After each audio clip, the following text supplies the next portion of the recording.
In The Lion, the Witch, and the Wardrobe, we have a character named Edmund who does not seem to be a good guy. He is in conflict with his siblings. He lies about being in Narnia once he's followed Lucy into the wardrobe, and he seems to be betraying his siblings to the White Witch. And what you will find as you go from middle school onward in life is that when you read a novel, characters are not as one-dimensional as they were when you were younger. When you're younger, you read a book, and the story is the book is not as thick. The story is pretty basic. You have a good guy, you have a bad guy, you have a hero, and you have a villain. But as you get older, the stories, what makes them more interesting to older people, to high school students, to college students, to adults, is when you see a change in the character. Maybe somebody seems bad and they turn out good. Maybe someone starts out good and then they turn bad. The change over time is one of those things that you are going to see as you read books that are a little bit thicker and stories that are a little bit more multidimensional with different perspectives. And so what we're going to be doing is we're going to be writing about Edmund. We're going to write about the changes that takes place within Edmund over the course of the novel. So unlike when we write about Mr. Tumnus, and we do a quick character analysis of Mr. Tumnus from the first half of chapter 2, this is going to be a little bit longer. And so what we want to do is we want to be tracking the changes that happen with Edmund, and by doing that, we have our evidence that we're going to need to include in our writing already done for us. Remember, if you do a really good graphic organizer, this becomes your primary source and this your secondary source, but you have to do the work. And this will also get us ready for our next book that we're going to read, where we're going to need to track the events of that story over a longer period of time. So what I've done is I've set up a little graphic organizer. This is what's called a T-chart, where you do this, or I could do a contrast where I cut across the half of the page, or you do however you want to do. Some people do a Venn diagram, but I think a T-chart works best. And we're going to look at Edmund before and Edmund after. So we haven't gotten over halfway through the novel yet, so we're not really going to be doing this part together. You're going to be doing this on your own. But we're going to work on the Edmund before part together. And so if you can do this in a Google document for yourself, you can also, if you have your composition notebooks at home. In my class, we use composition notebooks all the time. I like composition notebooks because if you mess up, then you just keep writing. You don't rip the page out because it messes with the binding. I hope you have a composition notebook that you take notes in at home.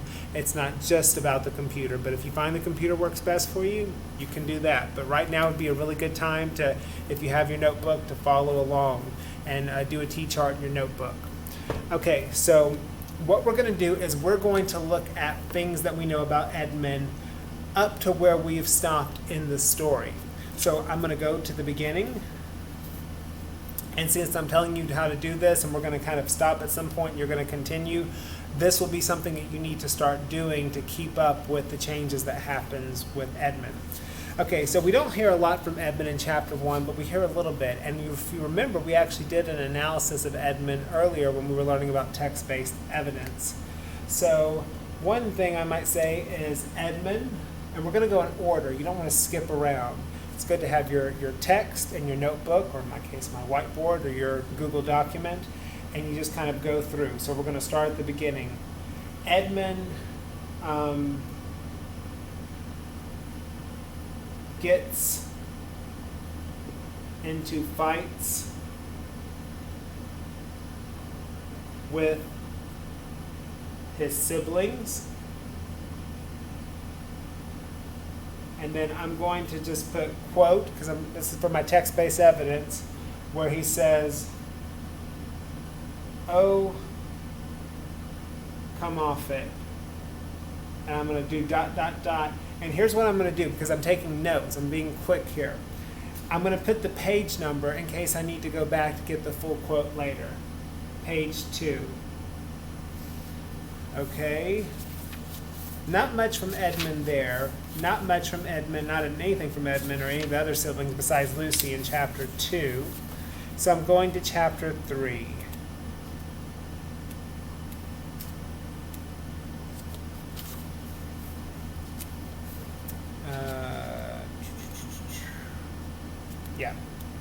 We have a lot about Edmund in chapter 3. Remember when we saw how points of view change? So I'm going to page 28, where it says, Edmund at the top of the page. Edmund could be spiteful, and on this occasion he was spiteful. So this is when Lucy has come back, and the older two siblings, they don't believe her, but they're not being mean about it, but Edmund is. So I'm going to put here spiteful. He's intentionally mean. And then I like the quote from the first full sentence at the top of page 28. He sneered and jeered at Lucy and kept on asking her if she had found any other new countries and other cupboards all over the house. So I'm going to put that quote. He sneered and jeered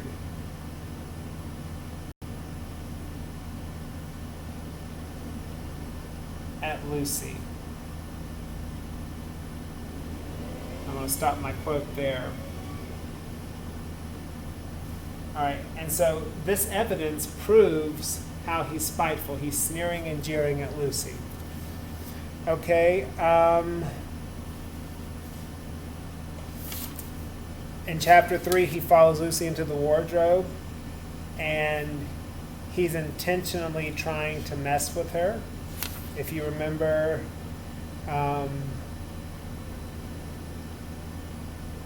it says he wanted to go and teasing her. So he was hoping to tease Lucy. And I might not use all of this, but this is just things to help me. So what does this prove? Again, spiteful. So if I start seeing a characteristic that's proven over and over again, that's going to be something that's going to help me in my writing. Okay, then he moves into Narnia, and he meets the White Witch, the Queen. And think about what things we see there. Edmund, think about how he talks about his siblings.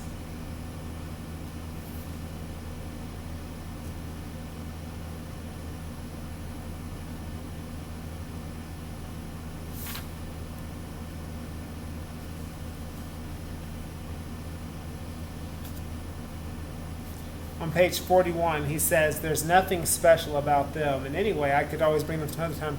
So when she offers to make him a prince and then a king, and she says she can also make his brother a duke and the sisters duchesses, which would mean they'd be important, but they wouldn't be as important as Edmund. What does he say? There's nothing special about them. So what does that prove? I'm going to put that as a quote. There's nothing special about them. That's on page 41. What does this evidence prove? This also continues to prove spiteful. You could also say selfish, arrogant, mean-spirited, which would be another synonym for spiteful.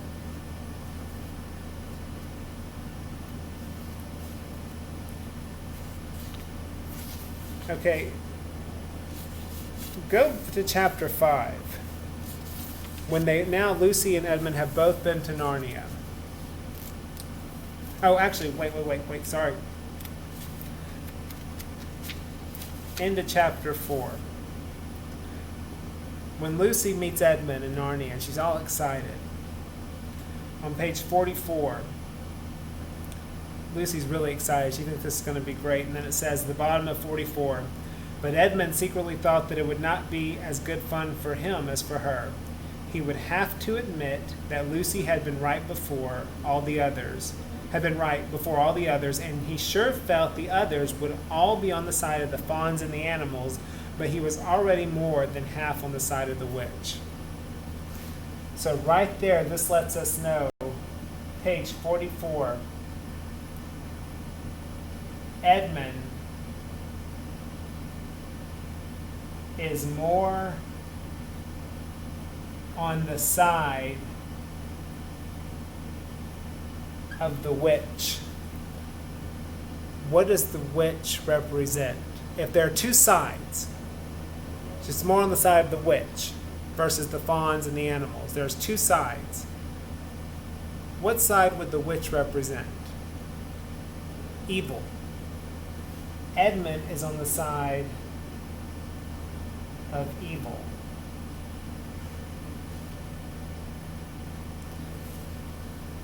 Which means that the other siblings would be on the side of good. And good versus evil is a common theme, big idea in fantasy novels. So in chapter 5, we have where Edmund has to decide if he's going to admit to being in Narnia or not. And it says at the bottom of 47, and now we come to one of the nastiest things in this story, top of page 48. Up to that moment, Edmund had been feeling sick and sulky and annoyed with Lucy for being right, but he hadn't made up his mind what to do. When Peter suddenly asked him the question, he decided all at once to do the meanest and most spiteful thing he could think of. He decided to let Lucy down, and he treats Lucy horribly. He acts like it was all in her imagination. And then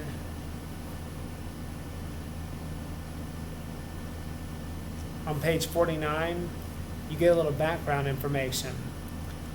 At the middle of 49, Peter says, talking to Edmund, because he's upset. He thinks they all made it up, but he's upset that Edmund has hurt Lucy's feelings. And Peter says, "You didn't think anything at all," said Peter. "It's just spite. You've always liked being beastly to anyone smaller than yourself. We've seen that at school before now." What does that mean? If he's always liked to be spiteful to people who are smaller than him, and they've seen that before at school, that lets you know that Edmund's a bit of a bully. And so you might also want to include that. And then you want to go up to the point, continue reading, up to the point where he leaves the beaver's house. Also, think about this with Edmund, when we're talking about the evil. Think about what feeling he gets when he hears the name of Aslan. Compared to his siblings. Siblings all get these wonderful feelings, different ones. But Edmund gets a feeling of horror and dread. And if he's on this side, that lets us know that Aslan would be on the side of good. So what you should do is keeping track of Edmund up through the end of chapter 8. Anything else you think you can add? But what would be, if I said, okay, describe Edmund so far. Give me a character trait of Edmund based off of his actions. I think spiteful would probably work the best. Maybe also cruel. And so we have these instances as evidence to prove that. Now, he's a main character. He's going to change at some point, and you want to be keeping track of that. And I'll mention that sometimes, hey, keep track of this. I'm not doing any more of this. You keep track of it. And we'll kind of see when we start to see a change, and then eventually you're going to use the information that you're tracking to write an essay on Edmund. But that will be in the future. So keep up with this on your own.